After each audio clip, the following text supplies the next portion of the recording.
The newest Fazbear Fright story has a lot to talk about and some pretty big reveals, as I'm sure you can tell from the title of this video. This is actually the only story that we know is officially written by Scott Cawthon himself, so it's going to be big and you're going to want to stick around. Let's get right into the summary. So this story follows a girl named Mandy. Now, she's a high school student. She's not particularly liked by her peers. She spends most of her free time writing fan fiction about Five Nights at Freddy's. That's right, this is super meta, and the actual Five Nights at Freddy's game series exists in this story and is a pretty big part of it, which obviously this is something that's been done in Fazbear Frights before. In the flesh, the main character was making a video game for Five Nights at Freddy's, and there's been more, but I can't remember off the top of my head. The next story after this actually has a similar thing. Now, what Mandy wants to do right now is she wants to find a way to decompile the files of one of her favorite FNAF games, FNAF 3.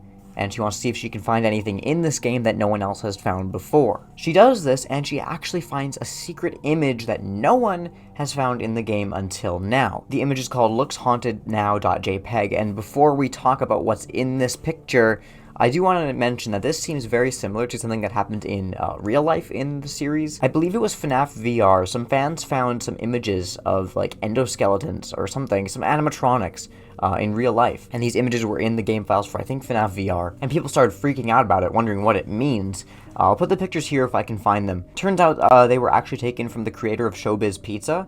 The creator of Showbiz Pizza, which is like a real animatronic like food chain thing that existed, gave these pictures to Scott to use in the game, but everybody started freaking out because they found these pictures in the files and it was like this huge thing, and this kind of reminds me of that. I don't know if it's meant to, but it does. So what's in the picture in this story? Well, the picture is of an old metal building with a street name attached to it. Now, Mandy's obviously freaking out about this because no one else has found this picture, so she posted it to her blog, which is called the M&M Scoop, which is kind of where the name of this story, The Scoop, comes from. And bad news, no one else seems to be able to find this picture in the game.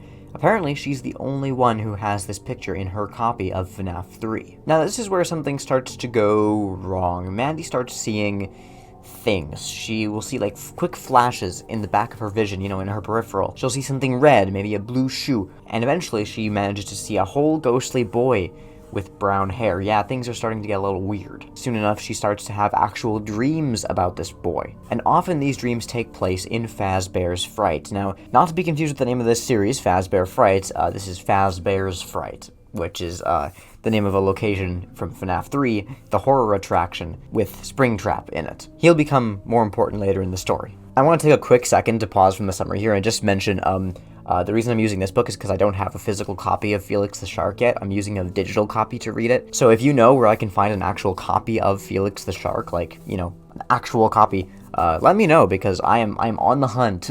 Like, I know it comes with the box set, but there's no other way to get it that I know of. Hit me up, because I'd love to own one. So Mandy is a bit of a dead end. She isn't too concerned about these dreams for whatever reason. She kind of writes them off as, you know, basically nothing.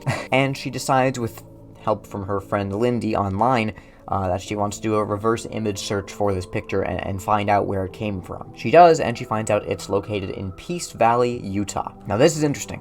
Utah is a very important location in the series. The original book series, The Silver Eyes, which I'm doing a dub for on my channel right now if you want to check it out. Silver Eyes graphic novel dub. We've done 5 out of 13 chapters. It's going great. You're gonna love it. If you haven't read that story yet, check it out. But anyway, that series takes place in Hurricane, Utah. That's a real city, and I believe Peace Valley is a real city in Utah as well. So Utah seems to be a very important location in this series, which is interesting because it's not like it's where Scott lives or anything that should have much importance to him.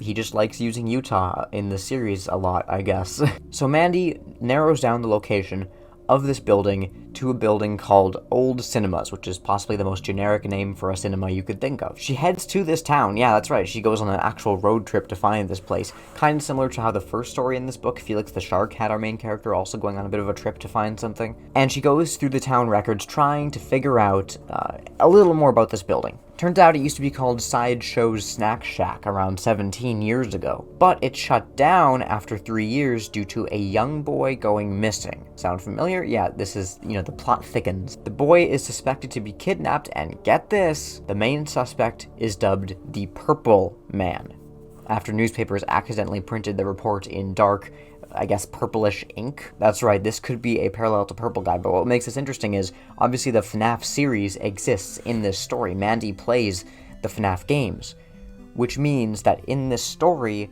the FNAF games could have potentially been based on a real incident, a real missing person.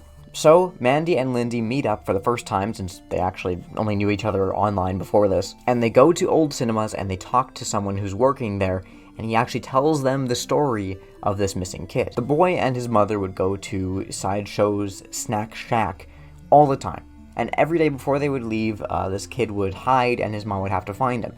Only one day she couldn't, and she assumed he was kidnapped. The boy's name was Stevie Robbins. Mandy again thinks, hey, this is really similar to the FNAF series, isn't that weird? Mandy returns the next day and she does some more investigating. She enters an old storage room and she finds an actual animatronic from this place that's still there after all these years.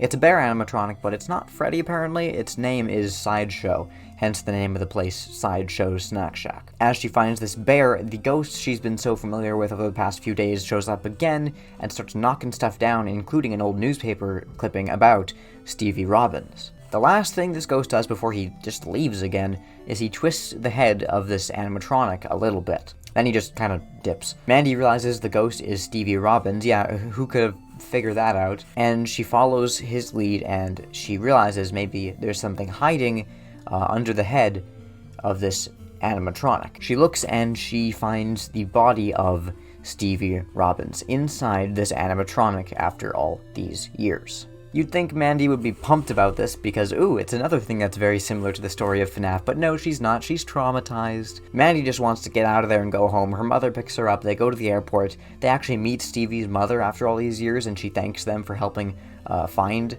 her boy. Turns out, Stevie was never actually kidnapped. He was, in fact, climbing into the robot to hide, and he accidentally snapped his neck. I don't know if that's better or not, but it's different. Things start looking a little better for Mandy. Throughout the story, she's been bullied by girls at school, and she, thinks about her brother Bobby, who actually died when he was a little kid, and, now she finally comes to her parents about this and tells them how much these things affect her. They agree to spend more time as a family, and Mandy decides to stand up to the bullies at school. Mandy makes another final blog post. She mentions that she's not going to say what she found in Sideshow's Snack Shack out of respect for the families, and she mentions that she doesn't know how it's connected to FNAF's story, but that if the creator wanted us to know, he would tell us, which, since this story is written by Scott, feels like he's definitely trying to tell us something through this story, that maybe we should trust that the mysteries are going to be solved eventually. I don't know, we'll get to it in a second. Lastly, Mandy gets a knock on the door and finds a happy, alive-looking Stevie. He's still Stevie's ghost. Stevie isn't alive somehow, but he's happy now. He thanks her and he tells Mandy Bobby says hello before he disappears. And that's the end of the story. Now, my review. Before this story came out, it was actually fairly controversial. When only the summary was out from people who had gotten the book early and, whatnot, a lot of people were upset and they said the story felt a little anticlimactic, and I kind of agree. Like, she finds Stevie's body and then after that, kind of nothing happens, really. It's more about, like, Mandy's experience after that, and it lasted quite a while. But it's a nice story, honestly. Like, I really like this. I think that maybe the references to FNAF and the fan base are a little on the nose, but overall, like, I really enjoyed it, and I can't say too much bad about it. I think Mandy's a very interesting protagonist. I think that, the whole cliche, oh, she's being bullied thing has been done a million times in this series, and in stories in general, but the rest of it, and, like, the kind of, like, trying to solve a mystery kind of thing also felt pretty unique. It did feel a little similar to Felix the Shark in that way, because in Felix the Shark, a very similar thing happens. But I would argue this story did it better. Maybe just because it feels more connected to FNAF. It has actual purple guy and stuff. I don't know. I enjoyed it. I maybe it could have had a bit more of a climactic ending, but I think overall, it was a really touching story. So what does it mean for the lore? That's the big question. The fact that this is written by Scott means that it's probably important. I think the biggest thing is at the end, when Mandy writes, if the creator wanted us to know, he would tell us. And I think that is maybe a little, I think it's meant to indicate that maybe we're looking into things too much or something, I don't know, similar to Mr. Hippo's monologues in Ultimate Custom Night, where he says, sometimes a story is just a story. If you try to read into every little thing and find meaning in everything anyone says, you'll just drive yourself crazy. Had a friend do it once. Wasn't pretty. We talked about it for years. And not only that, but you'll likely end up believing something you shouldn't believe. And thinking something you shouldn't think, or assuming something you shouldn't assume, you know? I wonder if maybe this story is connected to, what was it? In MatPat's first game theory on FNAF, he went over a real incident that happened at a Chuck E. Cheese's, where people were murdered and there was a killer, and he connected it to the FNAF story. And I think maybe this is similar. In this story, again, the FNAF story is connected to a real-life incident. So I think the first thing maybe is Scott just telling us, hey, don't do that.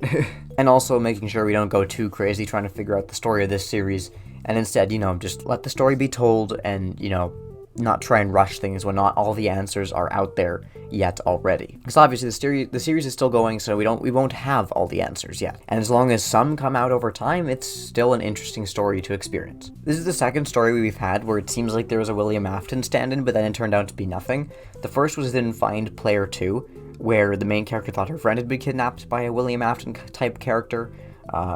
Turned out it was nothing, and in this story a very similar thing happens. Turns out the kid just killed himself by snapping his neck, which is also very tragic, but not connected to Purple Eye. And I wonder if maybe, again, that has something to do with our real-life connections to the series. And hey, the story had a happy ending, so I like that. All in all, I enjoyed this story. I think it was really good. Again, I'm still looking for a copy of Felix the Shark. If you know anything about where I can find one without having to buy the whole box set, let me know. Otherwise, I'll see you guys very soon for the final story in this book and the final story of Fazbear Fright. Even if it's unofficial, it still feels like the end. More so than Prankster did. And hey, Tales from the Pizzaplex is coming out soon too, so I'll see you all very soon. I will continue the graphic novel dub as well, don't you worry. That's about it. See ya.